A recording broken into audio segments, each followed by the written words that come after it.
and Lennart was involved. He's a musician as well, which I guess many of you may or may not know that. And in his younger days, he was in a band called A.A.T. Maybe you can tell us a little. Almost every engineer is a musician. It would be quite hard to work with music if you don't know the music. I was an engineer 4 years electronic high school, and we had to do the military service in Sweden. That destroyed the thing with the band, because I had to go away for 1 year and came back, started to build things for studios like strangers' faces, effects like this. And I started a new band, and I read economy.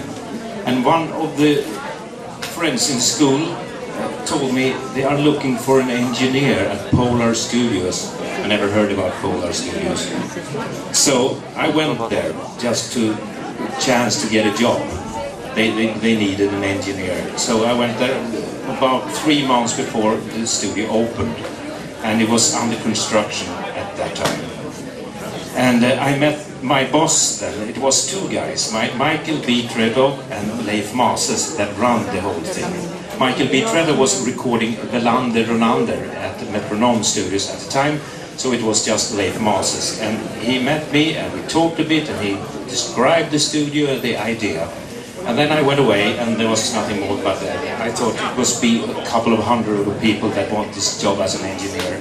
It took 1 or 2 weeks and he phoned, we want to meet you again.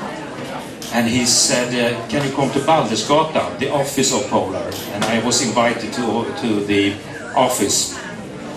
So I went there, and that was the first time I met Michael B. Trevo. I was so impressed because I saw the check. He was employed by Polar, and it was about 1,500 euros. And I said, wow, engineers, they make money. So it was quite funny, and he just said, hello, nothing more. And then Stig Andersson came into the room, and it was Görel, Inga Lill, a lot of people, and he said, call Spalding in England and do the numbers of this, Inga Lill, and do it like that. And Leif Mases introduced me to Leif Mases introduced me to Stig and said, this is Lennart, he's going to work with us. That is how I got to know that I got the job. I was employed as an engineer in the studio and a maintenance engineer. So I was going to take care of the recordings that was Polar, not the ABBA. But I had Leif Mases and Michael Trevel as my mentors, and I was the assistant engineer on the recordings. So I started out with doing easy Polar recordings. And that was accordion music, boring singer-songwriters like that. And I came to my new band and said, what did you record today? What did you say? Because you wasn't proud about what I was doing, really. And after a while, I was learned by Michael B. Treadle, so I was the assistant. I helped to set up the drums and things, so I heard most of the ABBA recordings. That is how I started at Polar Studios. And we'll talk about some of those recordings a little later.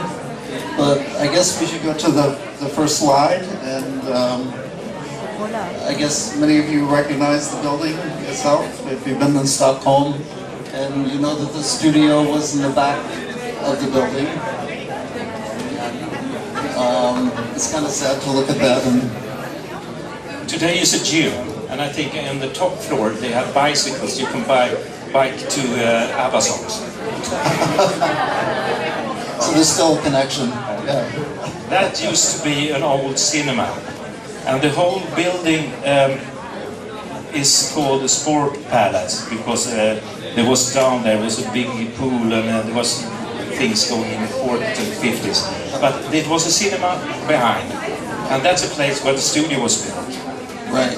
Yeah. I think the next slide is showing... And the studio was built in a very special way. If you see this is a blueprint of the painting. The first reason why build a studio in Stockholm.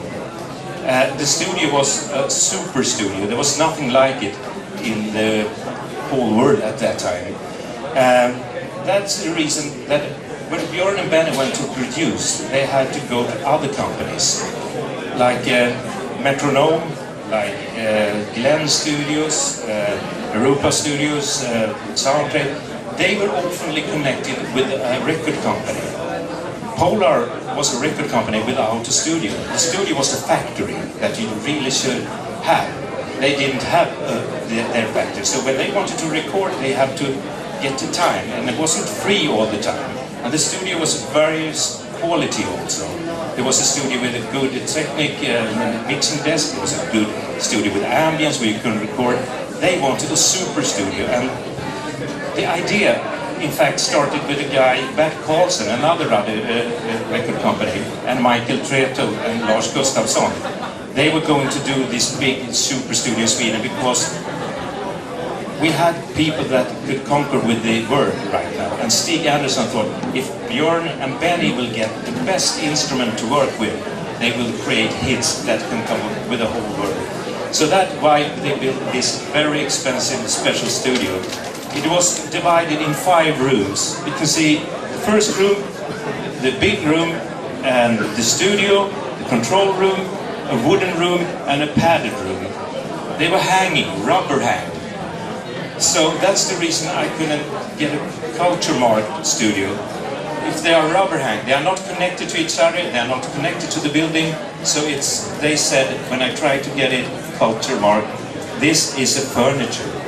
We can't do anything about it. You can see that the lines are not parallel to any of the walls.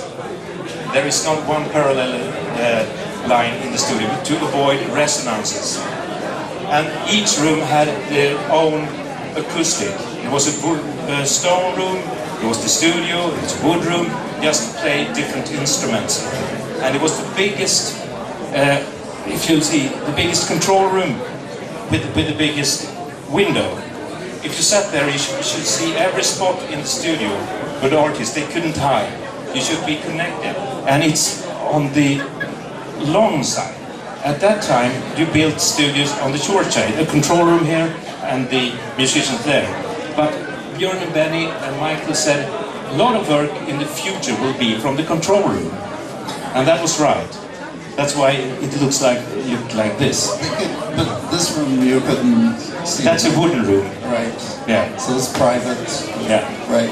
So it started with a very famous architect called Tom Hidley.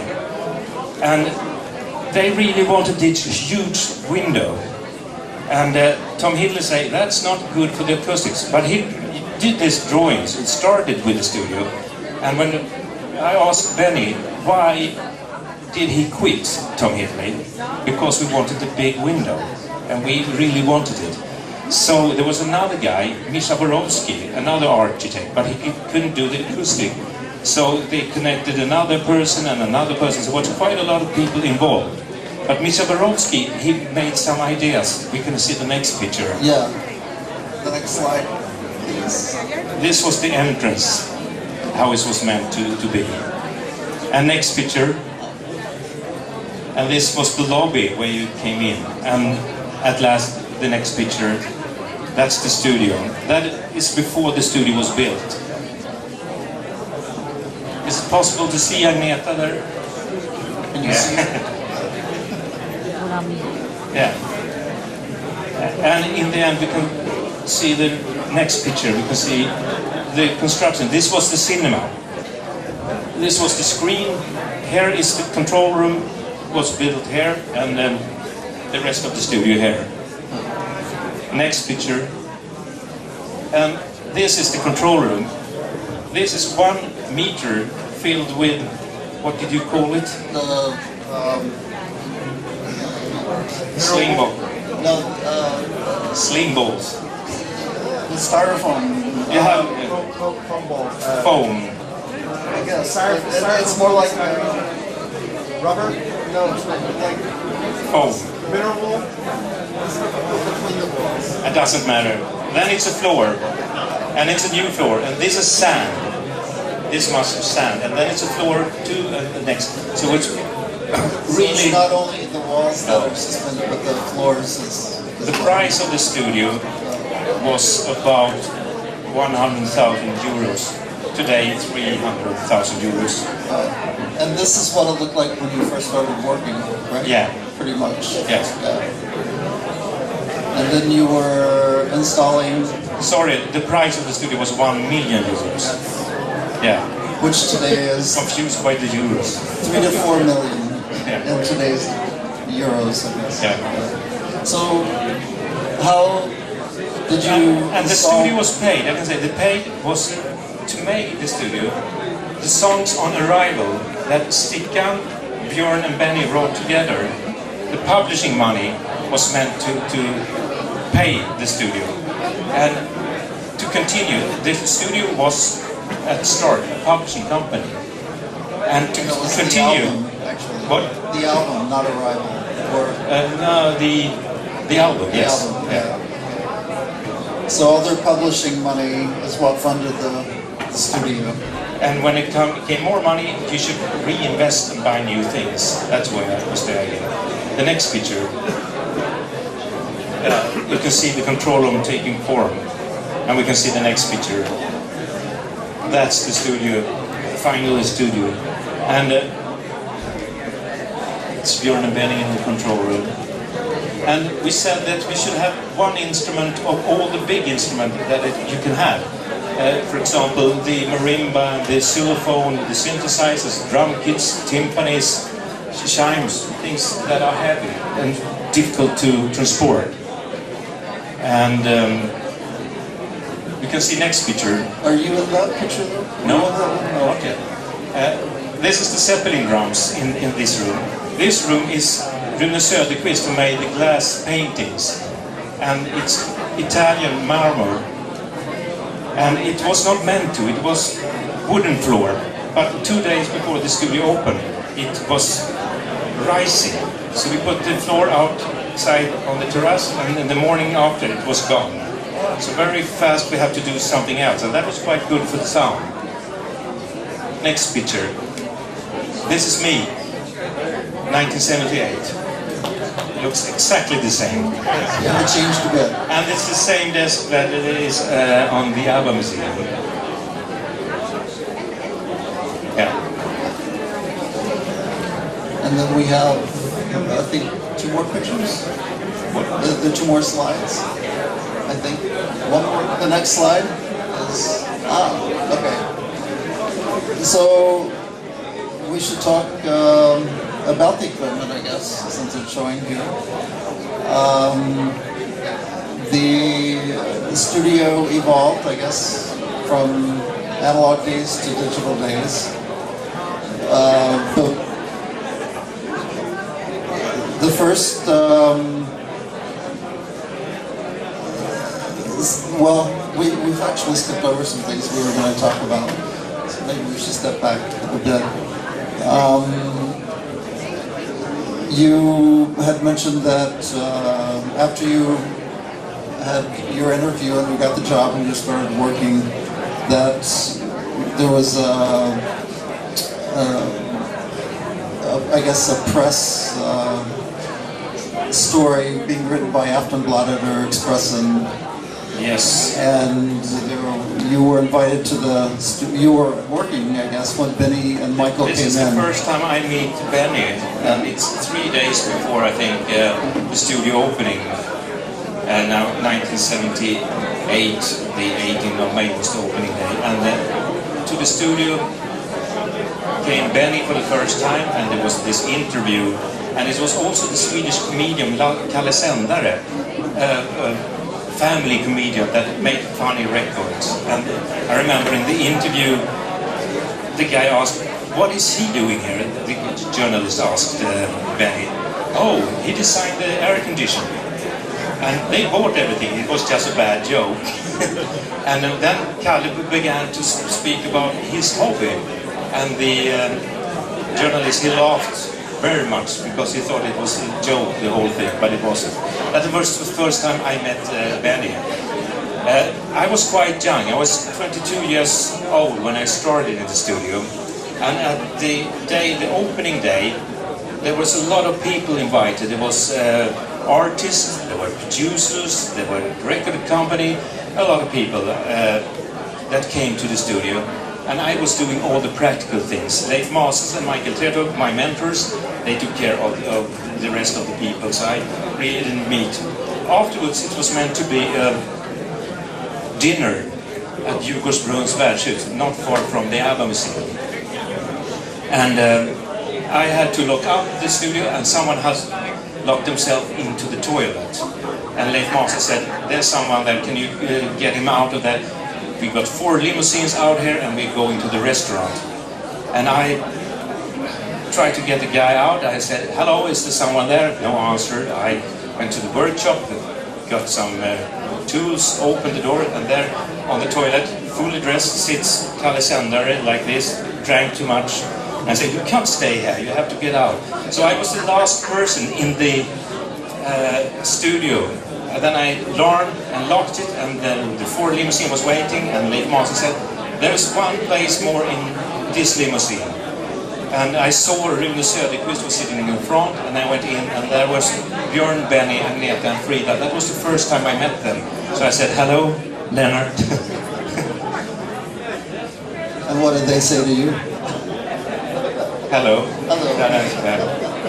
And you were going to dinner? Yeah. Yes, to celebrate the opening studio, of the studio. It was to the nearest and dearest person that had been involved in the studio. Yes. So the first song that had an association with the studio was actually recorded at Metronome. And was mixed at Polar, which was Summer Night City. Yes. Right. But you can say the first thing recorded was the strings to Lovers Live a Little Longer. There was a guy in short pants came to the studio and said, I should in here. Who are you? I should in. That was Rutger Gunnarsson. He didn't say his name, but he came with the sheets for the strings. That was the first thing recorded in the studio. And then they mixed the Summer Night City. Right. Yeah. But the first song that you recall actually being recorded is The King Has Lost His Crown, I think. Yeah, this started the background. Yes, that was the first. But not finished. Not finished. The first, which was what was In the Arms of Rosalita, you tell me. Is that correct? In the Arms of Rosalita, Chiquitita, was the first song recorded in the studio and mixed and released there. And what I remember of that recording is,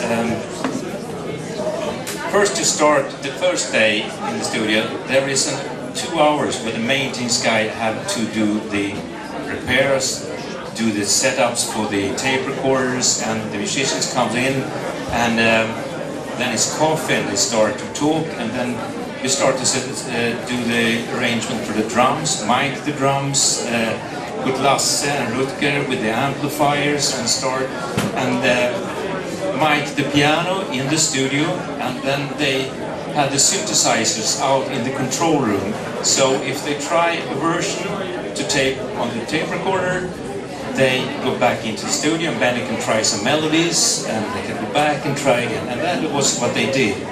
I think I heard Chiquitita as a rock song, I heard Chiquitita as a pop song, I heard this as a plain ballad, I heard it as a symphony song. I asked Benny yesterday, do you remember the symphony thing? Because it was a long synthesizer solo at that time. But he couldn't remember that. But what he remembered about the song, how happy they were when they recorded it. Because good music is always done when you're feeling good. And after that, they recorded the background and they really nailed it. They start to do some overdub. First, it's the vocals. Even if it's not the finished vocal, they need a guide vocal, so they know how to arrange around it. And they got the girls into the studio and they nailed this guide vocal, and then they started with synthesizers and guitars and things in the song. After they recorded that, they recorded vocals and choir. And after the choirs and the vocals, it was time for mix. And that time when they recorded, we recorded a 24-track machine. That was quite new. just a couple of years old with all those channels, as we said then. Today you record on 300 channels sometimes, and before that it was just 8 or 16 channels. And they record on this 24-track machine, and then mix down to the next picture, 2-track. And at that time they didn't have this computer for mix down, so the 3 people, Michael, Björn and Benny, they had different things to do. Michael, for example, could say that I take care of the vocals and the guitar, and Benny said I take the synthesizers and the effects going there, and Björn said I doing this. And then they start to mix. First they make a first sound, and then they start, and everyone has to do their thing. And when they say I'm finished, I'm getting ready, I'm getting hold of what we're doing, they start to mix. And start to tape record the 2-track, and take one, take another, and you said, oh, the verse on the first one was good, and the chorus on that one was good. So you have to cut with the razor blade to get the final thing. Not always, I can't remember with Chiquitita.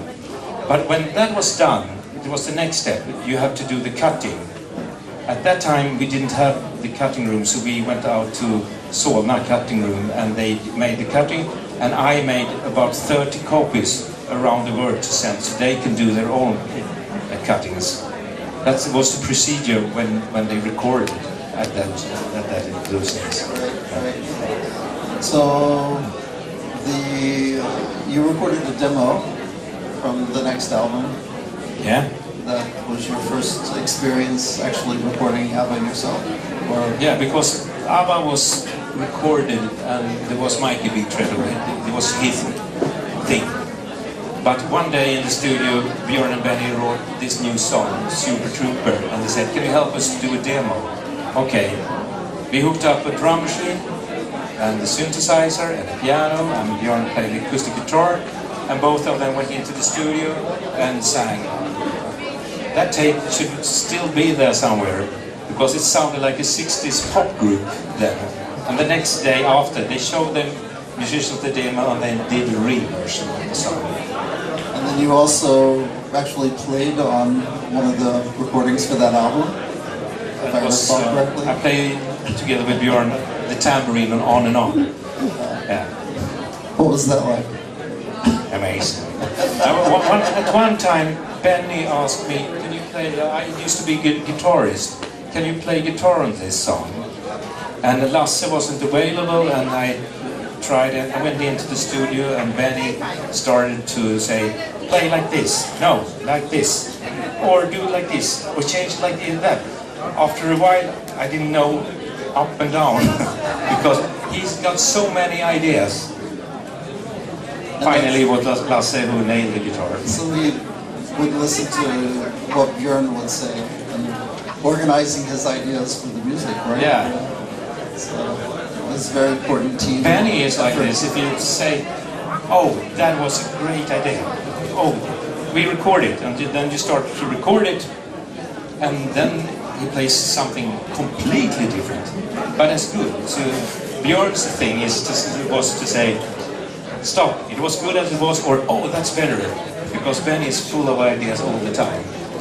I can mention about Benny, I recorded a guy called Ted Gärdestad, and Benny produced a guy, Finn Karlvik, and we went out some at one time.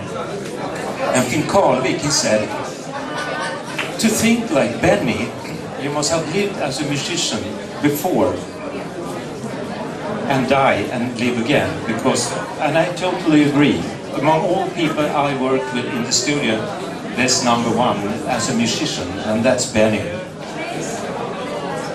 And I can also say Björn is fantastic, and with lyrics once I made a record, Gemini, and we had a problem with lyrics on Live On Your Love, and we went to the restaurant in Stockholm, Butler and Svensson on Rörstrandsgatan, and Björn tells us about a story when he was touring with Hootenanny Singers, and he says We went down there and I wanted a sausage special.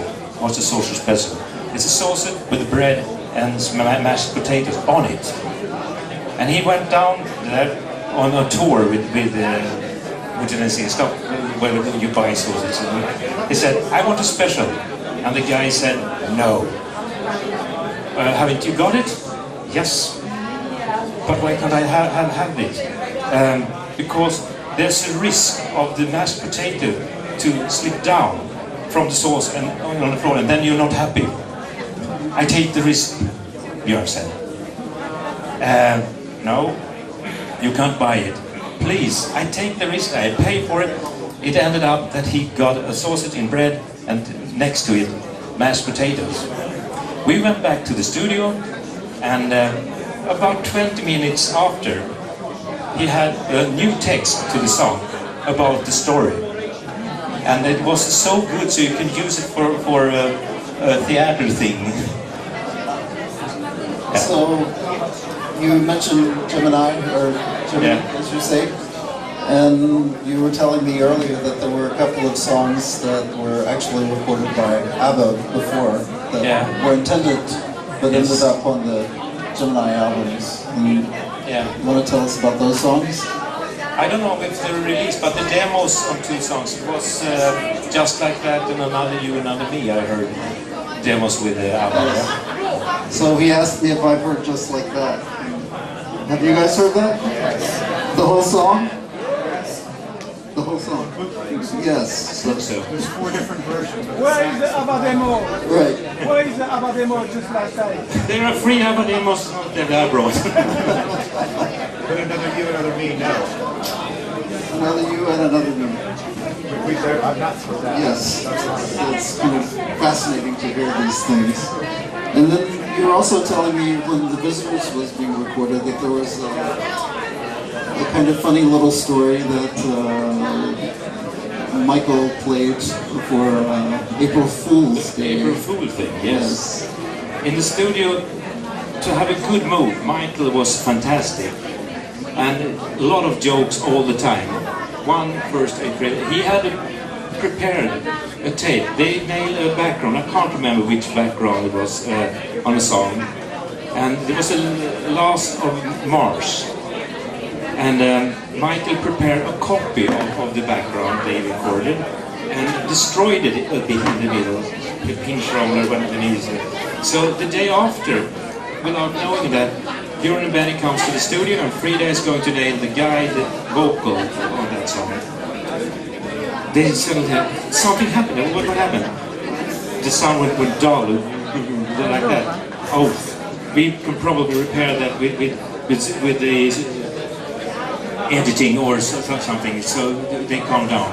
And then he started, he's working on the copy. Björn and Benny doesn't know that it's a copy of the original tape. Frida starts to sing and suddenly the bass disappears. They say, what happened? The bass. Someone must have been in the studio in the evening yesterday, Michael said. And Björn, he throws himself on the telephone, phones Rutger and says, can you come here in the afternoon? Something has happened, we have to repair the bass. Okay. And they continue. The next time you can hear a sound. And that is all channels going into record. So he raised the total background. Björn and Benny was shocked.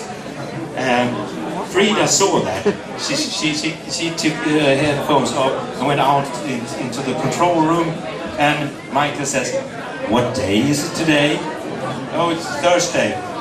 No, what day is it today? It's the 1st of April. They were shocked the rest of the day. Nothing got done. Yeah. Ruined the whole day. And then we talked a little about after ABBA. Yeah. When you were actually producing yourself. Some of the material you did. It's So Nice to Be Rich. It was Rutger, in fact. He produced, okay. But you were engineering, you recorded. Yeah. And Never Again. With Thomas Ledin and duet, yes. And the Shine album by Frida. Yeah. Right. So, is there anything you can tell us about those experiences? They are one of the world's best singers. That is one thing I can say. It's so easy to record. It's easy to be a recording engineer when you get such good singers, because they can use the microphone better than I can. And yeah. Great. Actually, we could show, there were 2 more pictures, I believe. If we could have the next slide. Whoa, one more. That was the thing. In the middle of the production of the Super Trooper, we finally got the first digital machine. First we couldn't buy it. We went to New York and tested the machine and asked 3M that was building it. We would like to build it and have it in the ABBA studio.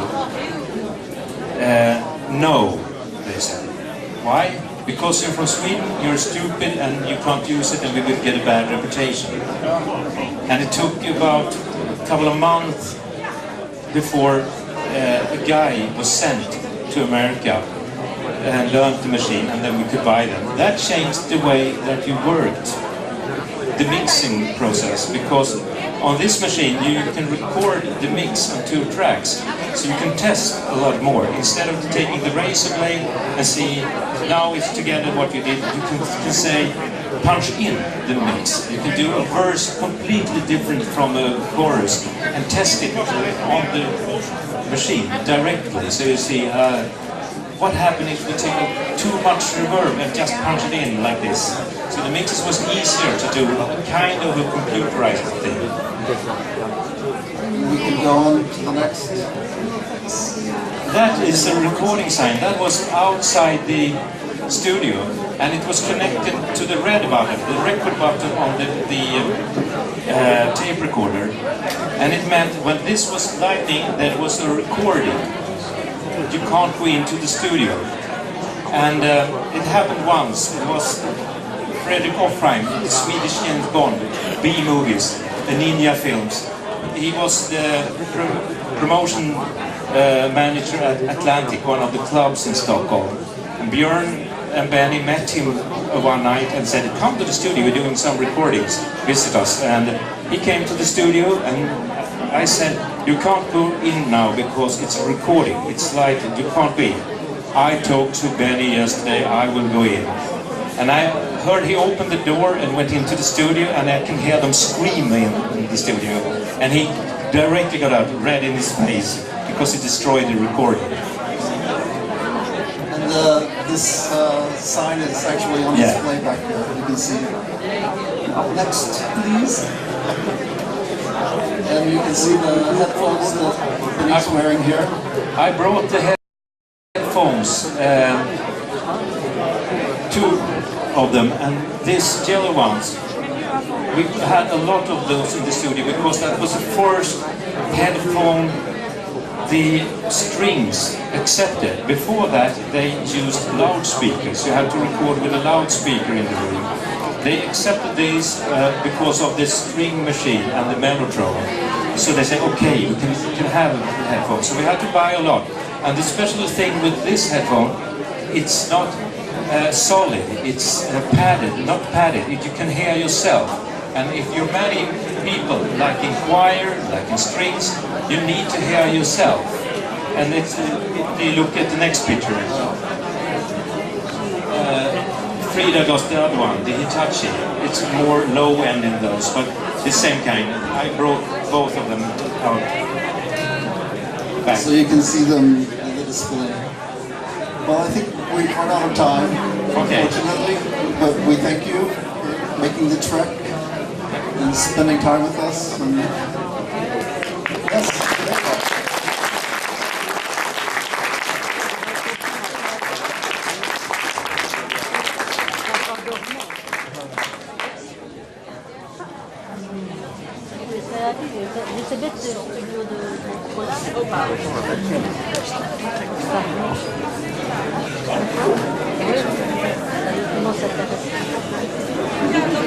Okay.